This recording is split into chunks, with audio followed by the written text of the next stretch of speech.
여러분 크리스마스 선물 받으셨습니까? 기대는 하고 계십니까? 고개를 절레절레 흔드시는 분도 계시는데 우리 이렇게 고백합시다. 예수님이 우리의 선물입니다. 이렇게 고백하자고 했더니 고개를 떨구는 분들이 계시네. 예수님이 우리의 선물입니다. 우리도 한 번 더 인사할게요. 우리 좌우에 있는 분들에게 이렇게 인사합시다. 당신이 선물입니다.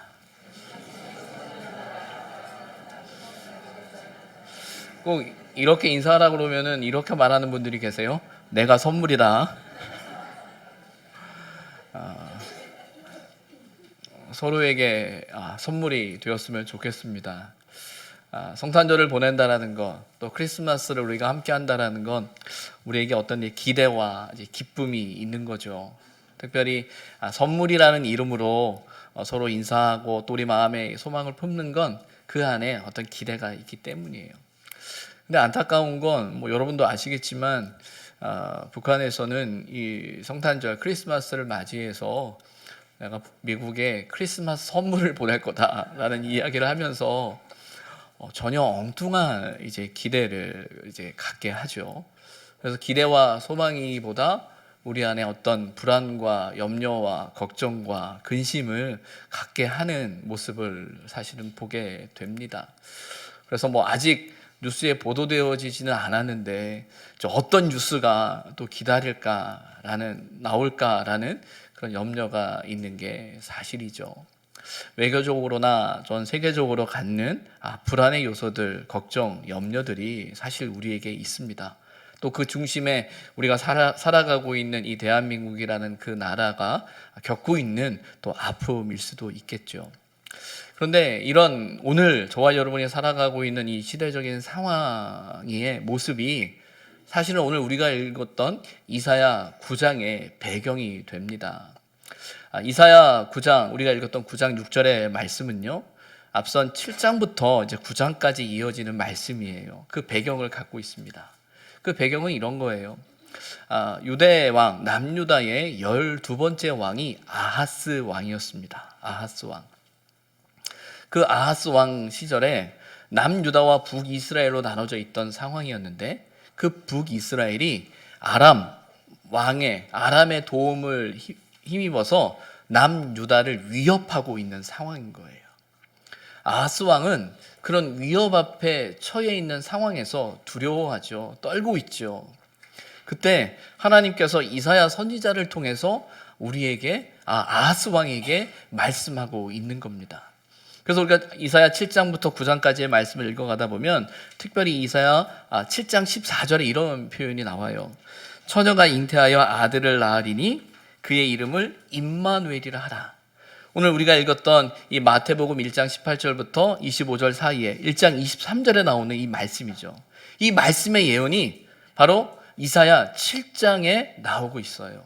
그리고 그 예언의 말씀의 배경이 바로 남유다가 북이스라엘의 또 아람 연합군의 공격 가운데서 위협을 당하고 있는 상황 가운데서 어떻게 이 상황을 이겨낼 것인가라는 절박한 상황 가운데 주시는 예언의 말씀인 거죠.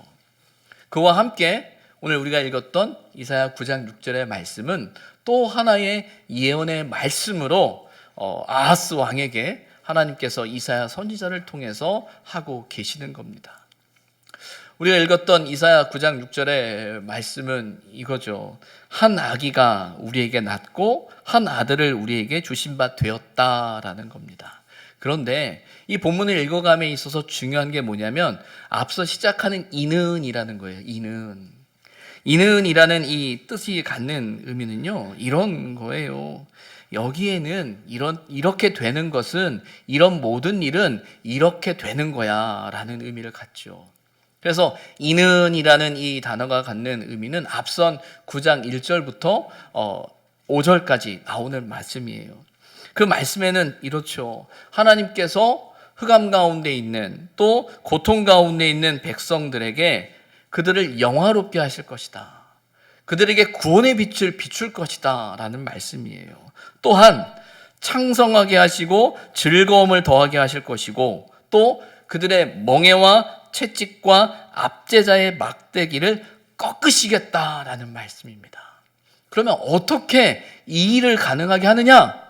이는이라고 하면서 한 아기가 우리에게 낳고 한 아들을 우리에게 주신 바 되었다. 바로 그 한 아기를 통해서 이 일을 이루시겠다라는 하나님의 말씀이죠. 그러면서 9장 6절에 이어지는 말씀에 그 한 아기가 누구냐라고 하면서 우리에게 설명합니다. 어깨에는 정사를 메었다. 이 말은 그가 통치자의 권한을 가진 분이다 라는 뜻입니다. 그의 이름은 기묘자라 모사라. 이 의미는 삶의 문제를 해결할 지혜를 갖고 계신 분, 또 어떤 번역에는 놀라운 상담가다. 우리에게 부딪히는 그 삶의 문제 앞에서 지혜를 허락해 주시고 이 삶의 문제를 해결하실 분이 바로 이분이다, 이 한 아기다 라고 설명합니다. 그리고 그는 전능하신 하나님이고 영존하신 아버지라 영원히 존재하시는 하나님이다. 그리고 평강의 왕이시다 라고 하면서 하나님은 이사야 선지자를 통해서 이 한 아기를 통한 하나님의 구원의 역사를 선포하고 있는 것입니다. 한 아기를 통해서 하나님의 구원의 역사를 이루게 되는 거죠.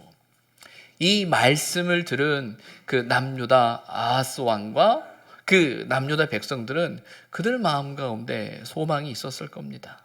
어찌 보면 그들이 작금에 당하고 있는 고난과 아픔의 상황 앞에서 하나님께서 이렇게 놀라운 역사를 이루시겠다라는 그 말씀을 들었을 때 그들의 마음은 뛰었을 거예요.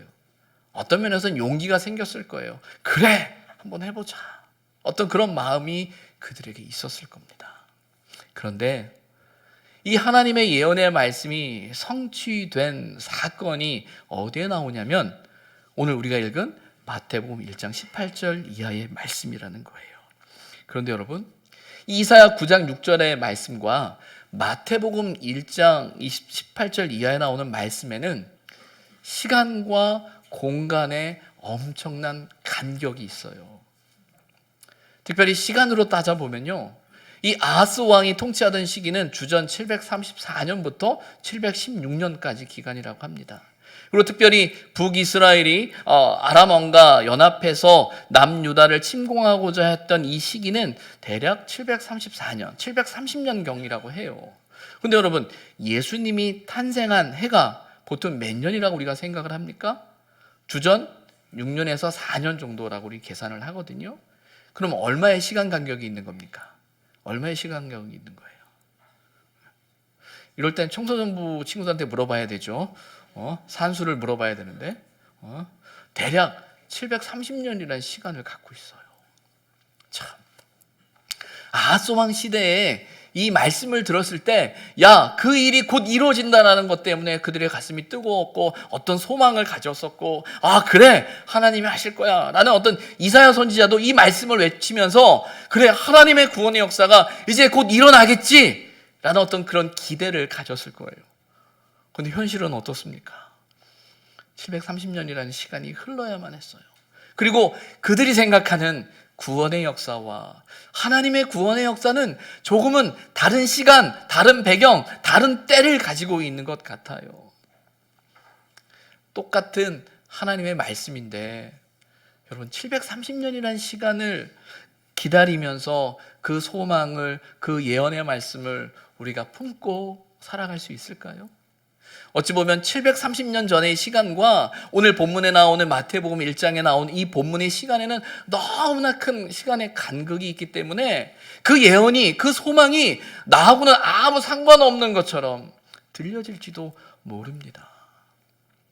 시간이 다르고 공간이 다르고 상황이 다른 그 상황임에도 불구하고 같은 것이 있어요. 무엇이 같죠? 하나님의 언약의 말씀이 동일하게 이루어지고 있다라는 거죠.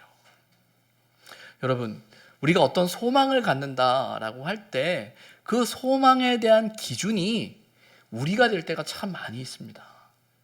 신앙에 있어서, 믿음에 있어서 소망의 자리는요, 내가 기대하고 내가 소망하고 내가 원하는 그것이, 그것이 되어지는 것이 소망이라는 것으로 제한하기 시작하면 우리는 그 소망 때문에 시험에 빠지게 돼요. 그 소망 때문에 무너집니다. 그 소망 때문에 우리 마음 깊은 곳에 있는 그 믿음마저도 잃어버리게 되는 게 우리의 잘못된 소망일 수 있어요. 그러면 온전한 소망은 무엇일까요? 제대로 된 소망은 무엇일까요? 그 소망은 하나님이 이루신다라는 거죠. 하나님이 그 뜻을 이루어 가고 계신다라는 거예요. 아니 목사님, 이 730년이라는 시간을 살아가는 사람들은 730년 전의 사람이나 지금 우리 마태복음 1장에 나오는 이 사람이나 전혀 다른 사람인데 어떻게 이게 같은 소망입니까? 어떻게 이게 같은 예언입니까? 어떻게 이게 같은 말이 될 수 있습니까? 라고 물을 수 있어요. 맞아요. 달라요. 그러나 분명한 건 하나님의 구원의 역사는 우리가 생각하고 우리가 계산하고 우리가 경험하고 우리가 기대하는 그 시간과 공간 안에 머물러 있지 않다라는 거죠. 하나님께서는 그 언약의 말씀을, 소망의 말씀을 오늘도 이루어 가고 계신다라는 거예요. 그러면 그 소망이 어떻게 이루어지고 있죠? 오늘 우리가 읽은 말씀 속에서 거기에 주목을 했으면 좋겠습니다. 하나님께서 이스라엘 민족을 향해서 아하스라는 그 왕에게 주셨던 이 예언의 말씀은요, 한 나라와 한 민족을 향한, 왕을 향한, 그 나라와 민족을 향한 소망의 말씀이란 말이에요.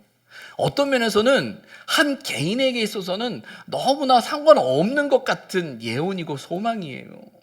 그리고 그 소망을 오늘 우리가 품고 살아가는 그 삶의 상황에선 나와는 상관없는 것처럼 느껴질 수도 있다는 거예요. 그런데 여러분, 그 소망이 우리의 소망이 되고 저와 여러분의 소망이 되고 나의 소망이 될 수 있는 이유가 있어요. 그 이유는 무엇이냐면 오늘 마태복음 21장 24절과 25절에 나오는 그 요셉의 모습 속에서 발견하게 되는 겁니다. 여러분, 그 1장 마태복음 1장 24절과 25절의 말씀을 우리 함께 읽어볼까요? 1장 24절 25절 말씀입니다. 함께 읽습니다. 요셉이 잠에서 깨어 일어나 주의 사자의 분부대로 행하여 그의 아내를 데려왔으나 아들을 낳기까지 동침하지 아니하니 나음의 이름을 예수라 하니라. 아니, 한 나라의 왕에게 한 나라의 운명이 달려져 있었던 그 상황에서 외쳐졌고 선포되어졌던 예언의 말씀이 아무도 모르는 한 사람, 요셉이라는 사람을 통해 이루어지고 있다는 거예요. 그리고 이루어지고 있는 이 상황 안에서의 요셉의 마음은 어떤 상황이에요? 어떤 마음이에요? 두려움에 사로잡혀 있거든요. 이게 도대체 나하고 무슨 상관이지? 이게 뭐지? 라는 어떤 그 두려움에 사로잡혀 있는 그 요셉이라는 한 사람을 통해 두렵지만 오늘 본문에 나오는 것처럼 분부대로 행하여 라는 그 결단과 그 고백과 그 행동으로부터 어마어마한 소망의 약속이 성취되어지고 있다는 거예요. 여러분, 우리는 소망을 외칠 수 있는 사람이에요. 한 아기가 나셨다. 한 아기가 우리의 구원자다. 라고 외칠 수 있는 사람이에요. 그런데 여러분, 소망은 외친다고 해서 끝나는 게 아닙니다. 소망은요, 그 소망을 품고 그 소망 때문에 살아가는 그 한 사람을 통해서 이루어지는 겁니다. 우리는 많은 것을 기대할 수 있어요. 많은 것을 바랄 수 있어요. 아, 잘 될 거야, 그렇게 될 거야, 그렇게 바래 라고 말할 수 있어요. 그러나 여러분, 그런 말들이 얼마나 허황됩니까? 얼마나 허황돼요. 오늘 청소년부가 함께 예배를 드리고 있는데 저희가 청소년들에게 가장 많이 하는 실수 중에, 어찌 보면 제가 하는 가장 많은 실수 중에 하나는 뭐냐면, 내가 그렇게 해줄게 해요. 해줄게. 그래, 알았어. 아빠가 할게. 근데 문제는 한다고 해놓고 하면은 좋은데 해요? 현이야, 너 대답하지 마. 합니까? 잘 안 돼요. 그러다 보니까 에이, 아빠 한다고 해놓고 어찌 보면 소망은 외치지만 성취되어지지 않는 그 문제 앞에서 좌절하는 게 우리의 마음이잖아요. 그런데 이 730년이라는 시간들, 시간과 공간과 상황을 뛰어넘는 이 상황 안에서 이 한 아기가 나신다라는 것이 우리에게 소망이 된다? 이것이 우리를 구원할 수 있다? 이게 도대체 무슨 일이야? 이게 나와 무슨 상관이야? 라고 생각해 볼 때 그 소망의 역사는요, 바로 두렵고 떨리는 그 떨림 가운데도 하나님의 말씀인 줄 알고 분부대로 행하는 한 사람, 소망을 품고 소망을 살아내는 그 한 사람 때문에 하나님의 놀라운 구원의 역사가 이루어지고 있음을 우리는 기억해야 합니다. 여러분, 저와 여러분은 믿음을 가지고 있는 사람들이기 때문에 세상 가운데 나가서 한 아기가 나셨다라는 그 외침은요, 정말 그분이 우리의 구원자입니다 라는 고백이 되어야 해요. 그저 허황되게 예수님이 탄생했어, 메리 크리스마스, 그냥 인사치레로 끝나는 것이 아니라 그 우리가 고백하는 메리 크리스마스라는 이 고백 안에는 우리의 정말 중요한 신앙의 결단이 담겨져 있거든요. 그 결단의 그 고백의 힘은요, 저와 여러분 한 사람 한 사람이 우리가 살아가는 그 삶의 자리에서 참으로 그 하나님의 말씀을 받았을 때 너무나 두렵고 떨리지만 내가 분부대로 행하겠습니다 라는 그 말씀의 순종으로부터, 그 소망을 품는 그 한 사람으로부터 하나님의 역사가 시작된다라는 사실을 기억했으면 좋겠습니다.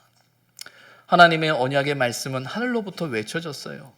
그러나 하나님의 그 언약의 말씀은 가장 낮고 낮은, 가장 아무도 돌아보지 않는 그 마국간에서부터, 그리고 그 아이를 품었던 요셉과 마리아로부터 시작되어졌음을 우리가 기억할 때, 저와 여러분이 살아가는 이 삶 속에서 하나님이 우리의 소망이 되신다면, 한 아기가 나셨다라는 고백이 우리의 소망이 된다면, 우리는 우리 각자에게 들려주시는 하나님의 음성 앞에 귀 기울이며 때로는 두렵고 떨리지만 내가 분부대로 하겠습니다 라는 그 순종을 통해 하나님의 소망이, 하나님의 뜻이, 하나님의 구원의 역사가 저와 여러분 가운데 이루어질 줄 믿습니다.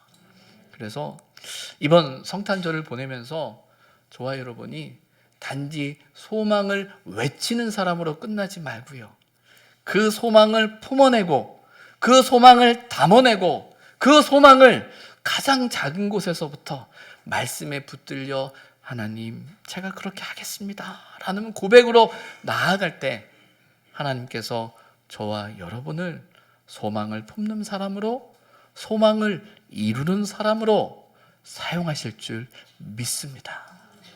그 은혜가 저와 여러분 가운데 있기를 소망합니다.